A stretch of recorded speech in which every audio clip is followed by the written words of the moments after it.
Originating from Norwegian sailor stories, the Kraken is often depicted as a colossal octopus or squid capable of capsizing ships and pulling sailors to their doom. Its mythology has evolved over time, driving fears of the open ocean and into tangible encounters with sea monsters such as giant squids. The earliest known mentions of the Kraken are from Nordic seafaring cultures, describing the monster as a gigantic sea creature lurking off the coasts of Norway and Iceland. Sailors believed the Kraken would rise from the ocean depths, creating whirlpools that could drag ships under. It was often associated to an island, a vast expanse stretching over a mile or more across the surface of the ocean. The Kraken is believed to be near the surface when fishermen observe strange rises in the ocean floor. Additionally, when there are unusually large schools of fish, it is seen as too good to be true, an indicator that the creature is lying in wait below, luring its prey by creating an illusion. Hans Egede was a Norwegian missionary of the 18th century. He is credited with one of the first descriptions of Kraken. He described it as a great sea monster with numerous heads and paws that were able to catch ships, people, and even humans. In the mid-18th century, Erik Pontoppidan, a Danish-Norwegian bishop, significantly contributed to the popularization of the Kraken legend. In his book called The First Attempt at a Natural History of Norway, Pontoppidan talked about the Kraken and described it as this multi-armed beast, kinda like a huge octopus or crab. His stories utterly captivated Europe, most of all, Britain, as the idea of such a beast fascinated sailors and scholars alike.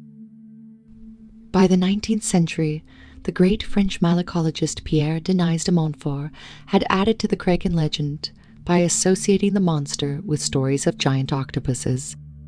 He famously drew a huge octopus attacking a ship, thus setting in popular imagination the image of the Kraken as a fearsome monster wrecking ships.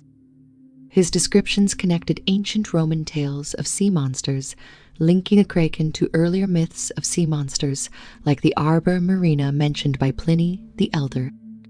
So, this Kraken legend has similarities to the other sea monster legends from rest of the world. There's Cetus, for instance, from Greek mythology, which Poseidon sent out to eat Andromeda. Cetus was kinda like what we think of as the Kraken today, which makes you wonder if it's where the whole Kraken legend came from. In Japanese folklore, they were terrified of sea monsters like Yumibozu because they could easily cause shipwrecks. The Kraken varied in form, from many armed octopus to a large whale-like beast, but the basic root fear of the unbridled and mysterious ocean depths remained constant.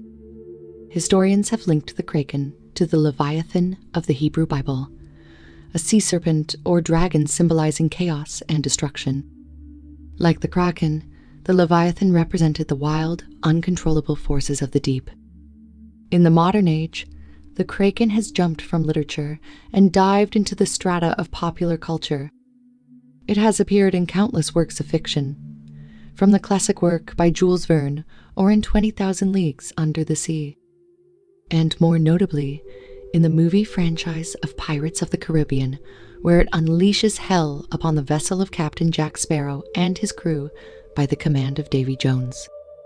Interestingly, science has somewhat legitimized that myth. Giant squids, from 40 to 50 feet in length, have been found in the deep ocean, lending some validity to the fact that the sailors might have happened upon a creature that inspired the Kraken legend. These squids are elusive, residing in the deep ocean, and their appearances in more shallow waters could easily have been interpreted as monstrous. From a source of terror to a popular sea monster, the Kraken has evolved to become a symbol of the mysteries and dangers of the ocean. Thanks for watching. Subscribe to get more content like this.